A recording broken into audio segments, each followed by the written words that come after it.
ನಮಸ್ಕಾರ, ನ್ಯೂಸ್ ಅವರಿಗೆ ತಮ್ಮೆಲ್ಲರಿಗೂ ಕೂಡ ಆಧಾರದ ಸ್ವಾಗತ. ನಾನು ರಂಗನಾಥ್ ಭಾರದ್ವಾಜ್. ಇವತ್ತು ಕೂಡ ಹಲವಾರು ಸುದ್ದಿಗಳನ್ನು ಹೊತ್ತು ನಿಮ್ಮ ಎದುರುಗಡೆಗೆ ಹಾಜರಾಗಿದ್ದೀನಿ. ಅದರಲ್ಲೂ UPA ಸರ್ಕಾರದ 4 ವರ್ಷಗಳ ಸಾಧನೆ ಏನಿದೆ, ಆ ಸಾಧನೆ ಅನ್ನುವಂಥದ್ದು ಜನರಿಗೆ ನಿರಾಶೆ ಮೂಡಿಸಿದೆಯಾ, 4 ವರ್ಷದ ಆಡಳಿತ ಅನ್ನುವಂಥದ್ದು ಸಾಕು ಮಾಡಿದೆಯಾ ಅನ್ನುವಂಥದ್ದು ಈಗಿನ ಪ್ರಶ್ನೆ.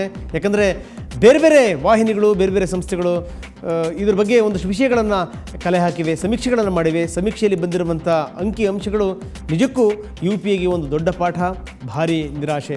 ಇದಕ್ಕೆ ಸಂಬಂಧಪಟ್ಟಾಗೆ ಸಾಕಷ್ಟು ಮಾತಾಡೋದಿದೆ. ಅದಕ್ಕಿಂತ ಮೊದಲು ಹೆಡ್ಲೈನ್ಸ್ ನೋಡೋಣ. 4 ವರ್ಷಕ್ಕೆ UPA ಸರ್ಕಾರ ಸಾಕಾಯಿತು. ಸಮೀಕ್ಷೆಯಲ್ಲಿ ಕೇಂದ್ರದ ವಿರುದ್ಧ ಜನ ತೀರ್ಪು ಕೊಟ್ಟಾಯಿತು. ಜನಪ್ರಿಯತೆಯಲ್ಲಿ ರಾಹುಲ್ಗಿಂತ ಮೋದಿಯದ್ದೇ ಮೇಲುಗೈ.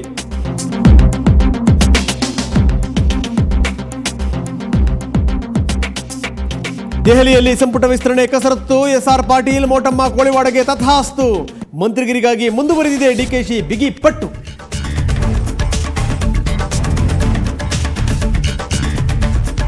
ಉದ್ಯಾನ ನಗರಿಯಲ್ಲಿ ಮದುಮಗಳ ಬರ್ಬರ ಹತ್ಯೆ. ಇಂದು ಹಸೆಮಣೆ ಏರಬೇಕಾದವಳು ಶವವಾಗಿ ಪತ್ತೆ. ನಾಪತ್ತೆಯಾಗಿರೋ ಗೆಳತಿಯಿಂದಲೇ ಕೊಲೆಯ ಶಂಕೆ.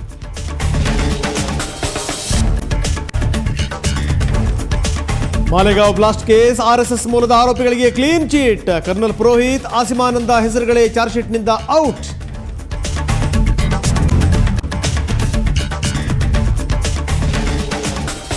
ಬೆಟ್ಟಿಂಗ್ ಕಳ್ಳರ ಗುಂಪಿಗೆ ಶ್ರೀಶಾಂತನೇ ಒಡೆಯ. ಕರ್ನಾಟಕ ಸೇರಿದಂತೆ ಹಲವೆಡೆ ಅವನ ಬೆಟ್ಟಿಂಗ್ ಕಂಪನಿಗಳು.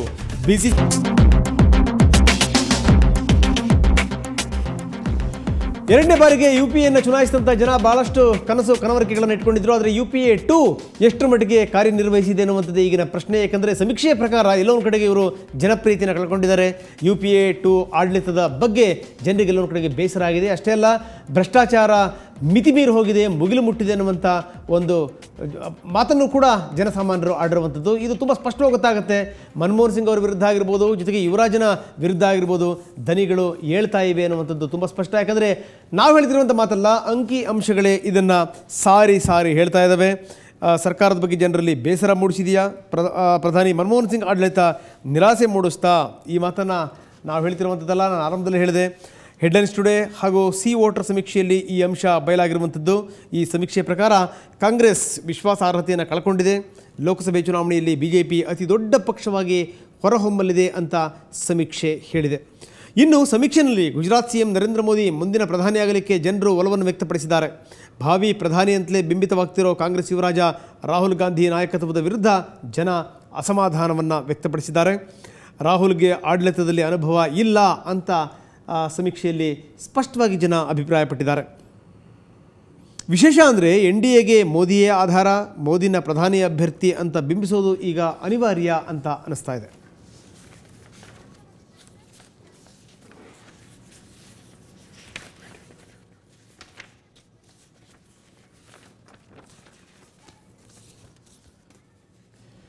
ಒಂದಷ್ಟು ವಿವರಗಳನ್ನು ಮಾತ್ರ ಕೊಟ್ವಿ. ನಾನು ಆರಂಭದಲ್ಲೇ ಹೇಳಿದೆ, UPA 2 ಬಗ್ಗೆ ಜನರಿಗೆ ಅಸಮಾಧಾನ ಸಾಕಷ್ಟಿದೆ ಅನ್ನುವಂಥದ್ದು. ಯಾಕಂದರೆ ನಡೆಸಿರುವಂಥ ಸಮೀಕ್ಷೆಗಳು ತುಂಬ ಸ್ಪಷ್ಟವಾಗಿ ಹೇಳ್ತವೆ, ಜನ ಎಲ್ಲೋ ಒಂದು ಕಡೆಗೆ ಆಡಳಿತದ ಬಗ್ಗೆ ವಿಶ್ವಾಸವನ್ನು ಕಳ್ಕೊಂಡಿದ್ದಾರೆ. ನಾವು ಕೂಡ ಗ್ರಾಫಿಕ್ಸ್ ಮುಖಾಂತರ ನಿಮಗೆ ತೋರಿಸುವಂಥ ಪ್ರಯತ್ನ ಮಾಡ್ತೀವಿ, ಯಾವ ರೀತಿ ಆಯಿತು ಸಮೀಕ್ಷೆ ಅನ್ನುವಂಥದ್ದು. ಒಂದು ಸಮೀಕ್ಷೆಯ ಅಂಕಿ ಅಂಶಗಳು ಏನೇನು, UPA 2 ಸಾಧನೆ ನಿಮಗೆ ತೃಪ್ತಿ ತಂದಿದೆಯಾ ಅನ್ನುವಂಥದ್ದು. ಹೆಡ್ಲೈನ್ಸ್ ಟುಡೇ ಸಿ ವೋಟರ್ ಸಮೀಕ್ಷೆ ಇದು. ಹೆಡ್ಲೈನ್ಸ್ ಟುಡೇ ಮತ್ತು ಸಿ ವೋಟರ್ ಎರಡೂ ಸೇರಿಕೊಂಡು ಸಮೀಕ್ಷೆ ಮಾಡಿರುವಂಥದ್ದು. UPA 2 ಸಾಧನೆ ನಿಮಗೆ ತೃಪ್ತಿ ಕೊಟ್ಟಿದೆಯಾ ಅನ್ನುವಂಥದ್ದು. ಕೆಟ್ಟದಾಗಿದೆ ಅಂತ ಹೇಳಿದಂಥವರ ಸಂಖ್ಯೆ ನಾವು ನೋಡ್ತಾ ಇದ್ದೀವಿ. 19%, 100ಕ್ಕೆ 19 ಜನ ಹೇಳ್ತಾರೆ ಬಹಳ ಕೆಟ್ಟದಾಗಿದೆ ಇವರ ಸಾಧನೆ ಅನ್ನುವಂಥದ್ದು. ತುಂಬ ಕೆಟ್ಟದಾಗಿದೆ ಅನ್ನುವಂಥದ್ದು ಇಲ್ಲಿ ಗಮನಿಸಬೇಕಾದಂಥ ಸಂಗತಿ. 37% ಜನ, 37 ಮತ್ತು 19 ಕೂಡಿದರೆ ಎಷ್ಟಾಗುತ್ತೆ ನೀವು ಯೋಚನೆ ಮಾಡಬೇಕು. ಕೆಟ್ಟದಾಗಿದೆ, ತುಂಬ ಕೆಟ್ಟದಾಗಿದೆ ಅಂತ ಹೇಳಿದಂಥವರ ಸಂಖ್ಯೆಯನ್ನು ನೀವು ನೋಡ್ತಾ ಇದ್ದೀರಿ. ಸೊ ಇನ್ನು ಮುಂದಿನ ಅಂಶ ಅಂದರೆ ಪರವಾಗಿಲ್ಲ ಅಂತ ಹೇಳಿದಂಥವರು 16% ಜನ, ಅತ್ಯುತ್ತಮ ಅಂತ ಹೇಳಿದಂಥವರು 100ಕ್ಕೆ 17ರಷ್ಟು ಜನ.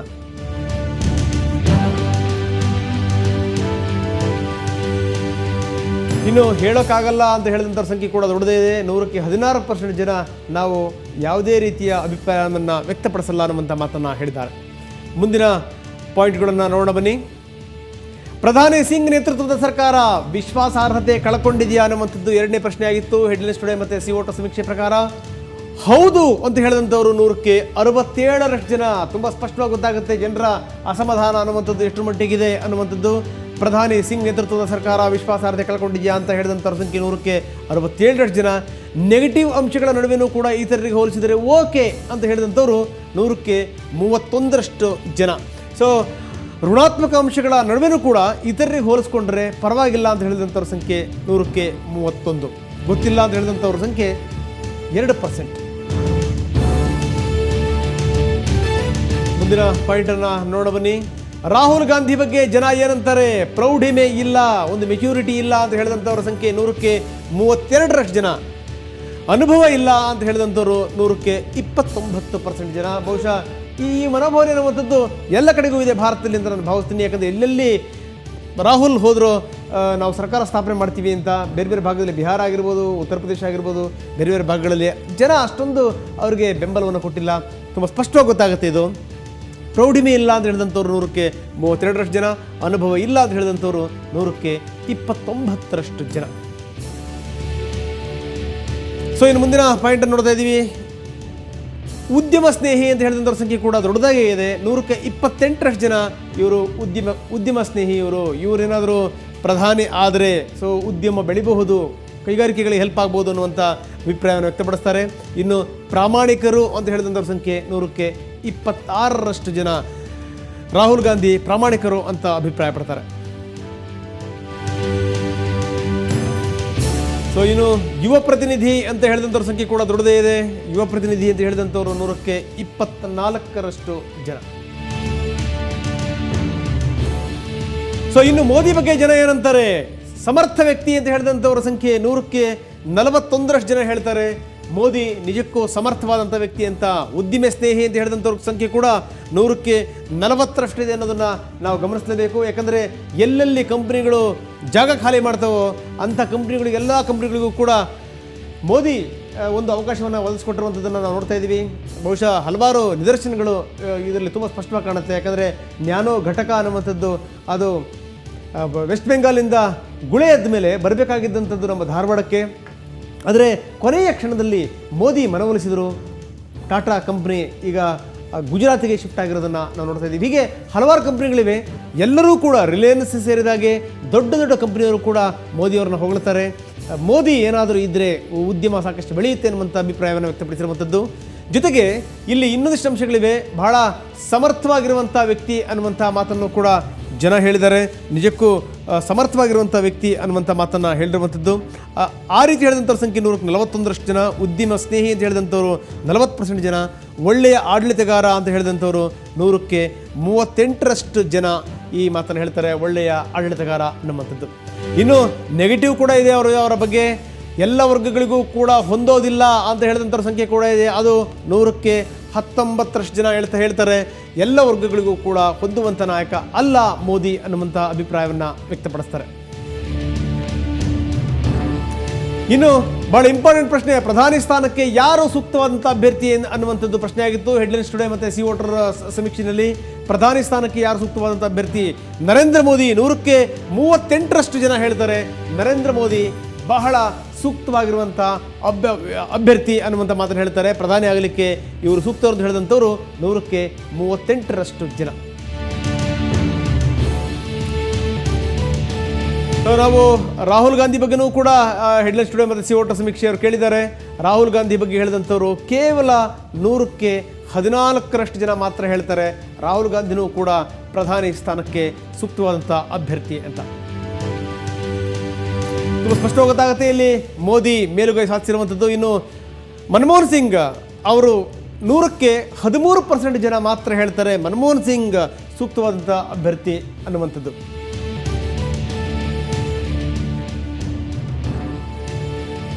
ಸೋನಿಯಾ ಗಾಂಧಿ ಪರವಾಗಿರುವಂಥವರು 100ಕ್ಕೆ 6ರಷ್ಟು ಜನ ಸೋನಿಯಾ ಗಾಂಧಿ ಸೂಕ್ತ ಅಭ್ಯರ್ಥಿ ಅಂತ ಹೇಳಿದಂಥವ್ರು. ಇನ್ನು ಅಡ್ವಾಣಿ ಬಗ್ಗೆ ಕೂಡ ಹೆಡ್ಲೈನ್ಸ್ ಟುಡೇ ಸಿ ವೋಟರ್ ಸಮೀಕ್ಷೆಯವರು ಕೇಳಿದ್ದಾರೆ ಪ್ರಧಾನಿ ಸ್ಥಾನಕ್ಕೆ ಅಡ್ವಾಣಿ ಸೂಕ್ತ ಅಭ್ಯರ್ಥಿನ ಅಂತ.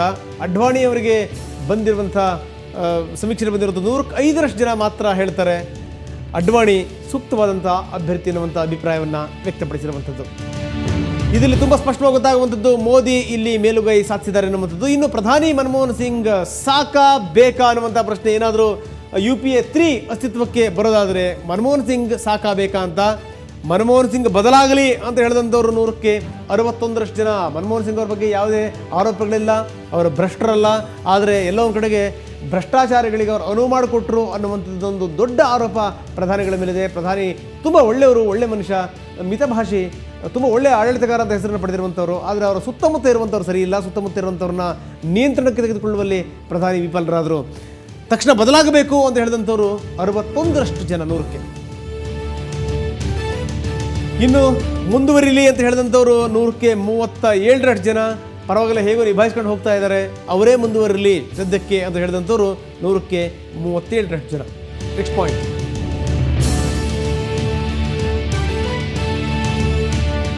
ಗೊತ್ತಿಲ್ಲ ಅಂತ ಹೇಳಿದಂಥವ್ರು 100ಕ್ಕೆ 2ರಷ್ಟು ಜನ. ತುಂಬ ಸ್ಪಷ್ಟವಾಗಿ ಗೊತ್ತಾಗುತ್ತೆ, ಪ್ರಧಾನಿ ಮನಮೋಹನ್ ಸಿಂಗ್ ಸಾಕಾ ಬೇಕಾ ಅಂದರೆ ಬಹಳಷ್ಟು ದೊಡ್ಡ ಸಂಖ್ಯೆಯಲ್ಲಿ ಜನ ಹೇಳಿದ್ದಾರೆ ನಿಜಕ್ಕೂ ಸಾಕು, ಅವರು ಮುಂದುವರಿಯೋದು ಬೇಡ ಅಂತ ಹೇಳಿದಂಥವರ ಸಂಖ್ಯೆನೇ ಇಲ್ಲಿ ಹೆಚ್ಚಾಗಿರುವಂಥದ್ದು. ಮುಂದಿನ ಪಾಯಿಂಟ್ಗಳನ್ನು ನೋಡ ಬನ್ನಿ. ಮನಮೋಹನ್ ಸಿಂಗ್ ಪ್ರಾಮಾಣಿಕರ ಅಂತ ಕೇಳಿದಂಥ ಪ್ರಶ್ನೆ, ನಿಜಕ್ಕೂ ಪ್ರಾಮಾಣಿಕರವರು ಅಂತ ಹೇಳಿದಂಥವ್ರು 100ಕ್ಕೆ 40ರಷ್ಟು ಜನ. 100ಕ್ಕೆ 40ರಷ್ಟು ಜನ ಹೇಳ್ತಾರೆ ಪ್ರಧಾನಿ ಮನಮೋಹನ್ ಸಿಂಗ್ ನಿಜಕ್ಕೂ ಪ್ರಾಮಾಣಿಕರು ಅನ್ನುವಂಥದ್ದು.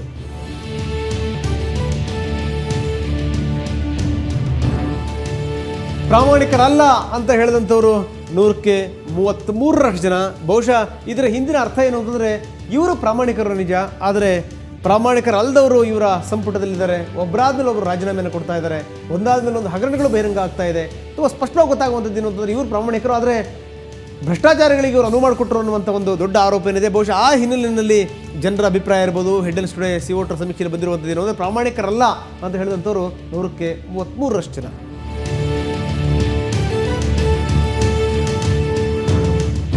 ಒಂದು ವರ್ಷದಿಂದ ಈಚೆಗೆ ಬದಲಾಗಿದ್ದಾರೆ ಅಂತ ಹೇಳಿದಂಥವ್ರು 100ಕ್ಕೆ 24% ಜನ. ಯಾಕಂದರೆ ಒಂದಾದ್ಮೇಲೆ ಒಂದು ಹಗರಣಗಳು ಬರ್ತಾ ಇದ್ವು, ಒಂದಾದ್ಮೇಲೆ ಒಂದು ಕೆಟ್ಟ ಹೆಸರುಗಳು ಅಂಟ್ಕೊಳ್ತಾನೆ ಇತ್ತು. ಇದನ್ನೆಲ್ಲದನ್ನೂ ಕೂಡ ಆರಂಭದಲ್ಲಿ ಎಲ್ಲರೂ ಕಡೆ ನಿಭಾಯಿಸೋ ನಿಟ್ಟಿನಲ್ಲಿ ಮನಮೋಹನ್ ಸಿಂಗ್ ವಿಫಲರಾದರು. ಆದರೆ ಒಂದು ವರ್ಷದಿಂದ ಈಚೆಗೆ ಏನಾದರೂ ಆರೋಪಗಳು ಬಂದರೆ ಆರಂಭದಲ್ಲಿ ಸಮರ್ಥನೆ ಮಾಡ್ತಾರೆ, ಆದರೆ ಮತ್ತೆ ಪದೇ ಪದೇ ಅದು ರಿಪೀಟ್ ಆಯಿತು ಅಂತಂದರೆ ರಾಜೀನಾಮೆಯನ್ನು ಪಡೆದಿರುವಂಥದ್ದನ್ನು ಕೂಡ ನೋಡ್ತೀವಿ. ಒಂದು ವರ್ಷದಿಂದ ಈಚೆಗೆ ಅವರು ಬದಲಾಗಿದ್ದಾರೆ ಅಂತ ಅಭಿಪ್ರಾಯಪಟ್ಟವರಲ್ಲಿ 100ಕ್ಕೆ 24ರಷ್ಟು ಜನ ಇದ್ದಾರೆ. UPAಗೆ ಇನ್ನೊಂದು ಚಾನ್ಸ್ ಕೊಡಬೇಕಾ? ವೆರಿ ಇಂಪಾರ್ಟೆಂಟ್ ಪ್ರಶ್ನೆ ಇದು. ಬೇಡವೇ ಬೇಡ ಅಂತ ಹೇಳಿದಂಥವ್ರು 100ಕ್ಕೆ 56% ಜನ. 100ಕ್ಕೆ 56 ಜನ ಹೇಳ್ತಾರೆ UPAಗೆ ಇನ್ನೊಂದು ಅವಕಾಶವನ್ನು ಕೊಡಬಾರದು ಅನ್ನುವಂಥದ್ದು. UPA 3 ಬೇಡವೇ ಬೇಡ ಅಂತ ಹೇಳಿದಂಥವ್ರು 100ಕ್ಕೆ 56 ಜನ. ಬೇಕು ಅಂತ ಹೇಳುವಂಥವ್ರ ಸಂಖ್ಯೆ ಭಾಳ ವ್ಯತ್ಯಾಸ ಏನಿಲ್ಲ, 40% ಜನ ಹೇಳ್ತಾರೆ UPA 3 ಬೇಕು ಅನ್ನುವಂಥದ್ದು, UPAಗೆ ಇನ್ನೊಂದು ಚಾನ್ಸ್ ಕೊಡಬೇಕು ಅನ್ನುವಂಥದ್ದು. ಮುಂದಿನ ಪಾಯಿಂಟನ್ನು ನೋಡ ಬನ್ನಿ. UPAಗೆ ಇನ್ನೊಂದು ಚಾನ್ಸ್ ಕೊಡಬೇಕು ಅನ್ನುವಂಥದ್ದು ಗೊತ್ತಿಲ್ಲ ಅಂತ ಹೇಳಿದಂಥವ್ರ ಸಂಖ್ಯೆ ಕೂಡ ಇದೆ, ಅದು 100ಕ್ಕೆ 4ರಷ್ಟು ಜನ. ಆದರೆ ದೊಡ್ಡ ಸಂಖ್ಯೆಯಲ್ಲಿ ಚಾನ್ಸ್ ಕೊಡಬಾರ್ದು ಅಂತ ಹೇಳುವಂಥವ್ರ ಸಂಖ್ಯೆನೇ ಇಲ್ಲಿ ಹೆಚ್ಚಾಗಿರುವಂಥದ್ದು. ಇನ್ನು ಈಗಲೇ ಚುನಾವಣೆ ನಡೆದರೆ ಲೋಕಸಭೆ ಸ್ಥಾನ 543, ಬಹುಮತಕ್ಕೆ 272, ಮ್ಯಾಜಿಕ್ ನಂಬರ್ 272. NDA ಎಷ್ಟು ಗೆಲ್ಲಬಹುದು ಅನ್ನುವಂಥದ್ದು. NDA 206 ಕ್ಷೇತ್ರಗಳಲ್ಲಿ ಗೆಲ್ಲಬಹುದು ಇವತ್ತೇ ಏನಾದರೂ ಚುನಾವಣೆ ನಡೆದರೆ. So it's a very important point ಇದು. NDA 206 ಕ್ಷೇತ್ರಗಳಲ್ಲಿ ಜಯಗಳಿಸಬಹುದು ಅನ್ನುವಂಥದ್ದು. ಇನ್ನು UPA ನೋಡೋಣ ಬನ್ನಿ. ಈಗಲೇ ಚುನಾವಣೆ ನಡೆದರೆ UPAಗೆ ದಕ್ಕುವಂಥದ್ದು 136 ಕ್ಷೇತ್ರಗಳು ಮಾತ್ರ. UPA ಬಹಳ ಹಿನ್ನಡೆಯನ್ನು ಅನುಭವಿಸುತ್ತೆ ಅನ್ನುವಂಥದ್ದು ತುಂಬ ಸ್ಪಷ್ಟವಾಗಿ ಗೊತ್ತಾಗುತ್ತೆ. ಜನ ಬೇಸತ್ತಿರುವುದು ಕೂಡ ತುಂಬ ಸ್ಪಷ್ಟವಾಗಿ ಕಾಣುತ್ತೆ. ಇನ್ನೂ ಸಮಯ ಇದೆ, ಯಾವ ರೀತಿ ತಮಗಂಟಿರುವಂಥ ಕಳಂಕಗಳಿಂದ ಹೊರಬರುತ್ತೆ UPA ಅನ್ನುವಂಥದ್ದು ಬಹಳ ಇಂಪಾರ್ಟೆಂಟ್. ಜೊತೆಗೆ ಯಾವ್ಯಾವ ಕೆಲಸ ಕಾರ್ಯಗಳಲ್ಲಿ ಸಹಿಸ್ಕೊಳ್ತಾರೆ ಅಂತ, ಯಾಕಂದರೆ ಶಾರ್ಟ್ ಟೈಮಲ್ಲಿ ಇದನ್ನೆಲ್ಲದನ್ನು ಕೂಡ ನಿಭಾಯಿಸಲಿಕ್ಕೆ ಸಾಧ್ಯ ಅನ್ನುವಂಥದ್ದು. UPA ಈ ಬಾರಿ ಚುನಾವಣೆ ನಡೀತು ಅಂದರೆ, ಈಗಲೇ ಚುನಾವಣೆ ಘೋಷಣೆ ಆದರೆ UPA ಗೆಲ್ಲುವಂಥದ್ದು 136 ಸ್ಥಾನಗಳು ಅಂತ ಅನ್ನುತ್ತೆ ಹೆಡ್ಲೈನ್ಸ್ ಟುಡೇ ಸಿ ವೋಟರ್ ಸಮೀಕ್ಷೆ. ನೆಕ್ಸ್ಟ್ ಪಾಯಿಂಟನ್ನು ನೋಡ ಬನ್ನಿ. ಇನ್ನು ಎಡರಂಗದ ಸ್ಥಿತಿಗತಿಗಳನ್ನು ನೋಡ್ತಾ ಇದ್ದೀವಿ. ಎಡರಂಗ 34 ಕ್ಷೇತ್ರಗಳಲ್ಲಿ ಗೆಲ್ಲಬಹುದು ಅಂತ. ಈಗಲೇ ಏನಾದರೂ ಚುನಾವಣೆ ನಡೆದರೆ ಎಡರಂಗ 34 ಕ್ಷೇತ್ರಗಳಲ್ಲಿ ಗೆಲ್ಲಬಹುದು ಅಂತ ಹೇಳುತ್ತೆ ಸಮೀಕ್ಷೆ.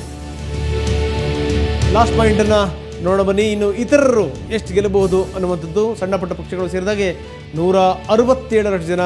ಬಹಳ ಪ್ರಮುಖವಾಗಿ ಸರ್ಕಾರ ರಚನೆಯಲ್ಲಿ ಇವರದ್ದೇ ಪಾತ್ರ ಬಹಳ ದೊಡ್ಡದಾಗಿರುತ್ತೆ. 167 ಜನ ಈಗಲೇ ಚುನಾವಣೆ ನಡೆದರೆ ಗೆಲ್ಲಬಹುದು ಅಂತ ಹೇಳುತ್ತೆ ಹೆಡ್ಲೈನ್ಸ್ ಟುಡೇ ಸಿ ವೋಟರ್ ಸಮೀಕ್ಷೆ. ಸೊ ಇದಕ್ಕೆ ಸಂಬಂಧಪಟ್ಟ ಹಾಗೆ ಇನ್ನಷ್ಟು ಚರ್ಚೆ ಮಾಡೋಣ. ತಜ್ಞರು ನಮ್ಮ ಜೊತೆಗಿದ್ದಾರೆ, ಬಿ ಎಲ್ ಶಂಕರ್ ನಮ್ಮ ಜೊತೆ ಜಾಯ್ನ್ ಆಗಿದ್ದಾರೆ, ಮತ್ತು ನಮ್ಮ ಬೇರೆ ಬೇರೆ ಬ್ಯೂರೋಗಳಿಂದ ನಾಯಕರಿದ್ದಾರೆ. ಅವರ ಅನಿಸಿಕೆ ಅಭಿಪ್ರಾಯಗಳೇನು ಕೇಳೋಣ. ಅದಕ್ಕಿಂತ ಮೊದಲು ಒಂದು ಪುಟ್ಟ ವಿರಾಮ.